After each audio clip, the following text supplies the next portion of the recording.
ഇറാനുമായുള്ള സംഘർഷത്തിൽ യുഎസിന് ഇതുവരെ ചെലവായത് $3750 കോടി. ഏതാണ്ട് 3.61 ലക്ഷം കോടി രൂപയ്ക്ക് തുല്യമായ ഒരു തുകയാണ് ഇത്. എത്ര വലിയ തുകയാണെന്ന് നോക്കൂ. ഡിഫൻസ് സെക്രട്ടറി പീറ്റ് ഹെക്സറ്റാണ് US കോൺഗ്രസിൽ ഈ കണക്കുകൾ വെളിപ്പെടുത്തിയത്. കൂടുതൽ തുക യുദ്ധത്തിനായി അനുവദിക്കണമെന്നും അദ്ദേഹം ആവശ്യപ്പെടുന്ന പശ്ചാത്തലമുണ്ട്. ഇതിനിടെ തുടർച്ചയായ 11ാം ദിവസവും US ഇറാന് നേരെ ആക്രമണം നടത്തി. ഇറാനിലെ ആണവ മേഖലയായ പിക്കാസ് പർവ്വത നിരകൾ ആക്രമിക്കുമെന്ന് പ്രസിഡന്റ് ട്രംപ് ഭീഷണി മുഴക്കുന്ന ഒരു പശ്ചാത്തലം കൂടിയുണ്ട്. അജയ് സുധാ ബിജു ഉണ്ട്. അജയ്, ഈ ഡെമോക്രാറ്റുകളുടെ ഭാഗത്തു നിന്ന് വലിയ എതിർപ്പ് ഈ യുദ്ധച്ചെലവുമായി ബന്ധപ്പെട്ടുണ്ടാകുന്നുണ്ട് എന്നാണ് മനസ്സിലാകുന്നത്. ഏതാണ്ട് 4 ലക്ഷം കോടി രൂപയ്ക്ക് അടുത്തതെന്നൊക്കെ പറയുമ്പോൾ അമേരിക്കയെ സംബന്ധിച്ചിടത്തോളം അത് ഒരു വലിയ കാര്യമല്ല. എങ്കിലും ഭാവിയിൽ ഇത് തുടർന്നാൽ ആ രാജ്യം തന്നെ വല്ലാത്ത തോതിലുള്ള പ്രതിസന്ധിയിലേക്ക് പോകുമെന്ന ആശങ്ക അവിടുത്തെ ജനങ്ങൾക്കുണ്ട്, ഡെമോക്രാറ്റുകൾക്കും പ്രധാനമായും ഉണ്ട്. എന്താണ് സംഭവിച്ചത് ഇന്നലെ ഈ ചെലവുകൾ പുറത്തു വന്നതിന് ശേഷം? രഞ്ജിത്ത്, ട്രംപ് ഭരണകൂടത്തിലെ പലരും ഈ ചെലവിനെ പറ്റി പറഞ്ഞ് ന്യായീകരിക്കുന്ന ഒരു കാര്യം, വിയറ്റ്നാമിൽ മുൻപ് സംഘർഷമുണ്ടായപ്പോഴും അഫ്ഗാനിസ്ഥാനിൽ US ഓപ്പറേഷൻ നടത്തിയപ്പോഴും ചെലവായതിനേക്കാൾ വളരെ ചെറിയൊരു തുക മാത്രമാണ് ഇപ്പോൾ ചെലവാകുന്നത്.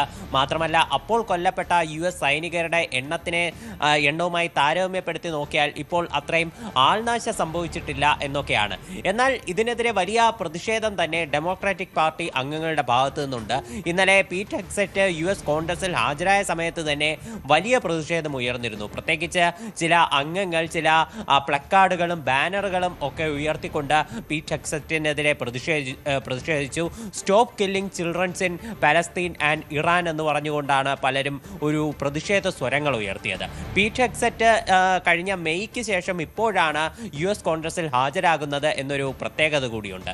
കഴിഞ്ഞ മെയ്യിൽ അദ്ദേഹം അവതരിപ്പിച്ച കണക്കുകളേക്കാൾ $8 ബില്യൺ അധിക ചെലവാണ് ഇപ്പോൾ യുദ്ധത്തിനായി ചെലവായിട്ടുള്ളത്. മൊത്തം $37.5 ബില്യൺ ചെലവാണ് ഉണ്ടായിട്ടുള്ളത്. ഇത് ഇന്ത്യൻ രൂപയിലേക്ക് കണക്കാക്കുമ്പോൾ 3.61 ലക്ഷം കോടിയോളം വരും. ഇത് തീർച്ചയായിട്ടും ഒരു വലിയ തുക തന്നെയാണ്. ഇത് മാത്രമല്ല, പീറ്റ് ഹെക്സറ്റിന്റെ മറ്റൊരു ആവശ്യം അത് US കോൺഗ്രസിനെ ഒട്ടാകെ ഞെട്ടിച്ചതാണ്. അതായത് ഈ സൈനിക ആവശ്യങ്ങൾക്കായി മൊത്തം ചെലവിനായി ഇനി ഒരു $87 ബില്യൺ അധിക തുക അനുവദിക്കണം എന്നാണ് അദ്ദേഹത്തിന്റെ ആവശ്യം. ഇതിൽ $67 ബില്യൺ ചെലവും പശ്ചിമേഷ്യയിലെ ആവശ്യങ്ങൾക്കായിരിക്കും ചെലവാക്കാൻ പോകുന്നതെന്നാണ് പീറ്റ് ഹെക്സറ്റ് പറഞ്ഞത്. ഇപ്പോൾ ഇങ്ങനെയിരിക്കെ തുടർച്ചയായിട്ടുള്ള 11ാം ദിവസവും അമേരിക്കയുടെ ഭാഗത്ത് നിന്ന് ഇറാനിലേക്ക് ശക്തമായിട്ടുള്ള ആക്രമണം നടന്നിട്ടുണ്ട്. ഈ ആക്രമണത്തിൽ ഇറാനിലെ സൈനിക താവളങ്ങൾ, അതുപോലെ സമുദ്ര നിരീക്ഷണ കേന്ദ്രങ്ങൾ, സൈനിക വിമാന ഹങ്കറുകൾ, ഡ്രോൺ സംഭരണ കേന്ദ്രങ്ങൾ തുടങ്ങിയവയാണ് തകർത്തിട്ടുള്ളത്. പല സ്ഥലങ്ങളിലും ചബഹർ, അതുപോലെ കൊണാർക്ക് തുടങ്ങിയിട്ടുള്ള മേഖലകളിൽ ആക്രമണം നടന്നു. വടക്ക് പടിഞ്ഞാറൻ ഇറാനിലുള്ള തബ്രീസ് എന്ന പ്രവിശ്യയിൽ ആക്രമണം നടന്നിട്ടുണ്ട്. തെക്ക് പടിഞ്ഞാറൻ ഈ ഖുസസ്ഥാൻ എന്ന് പറയുന്ന ഒരു പ്രവിശ്യയിലും ആക്രമണം നടന്നതായിട്ടുള്ള റിപ്പോർട്ടുകളുണ്ട്. ടെഹ്റാനിലും ഇപ്പോൾ ഒരു മുന്നറിയിപ്പ് സൈറനുകളൊക്കെ തുടർച്ചയായിട്ട് മുഴങ്ങിക്കൊണ്ടിരിക്കുകയാണ്.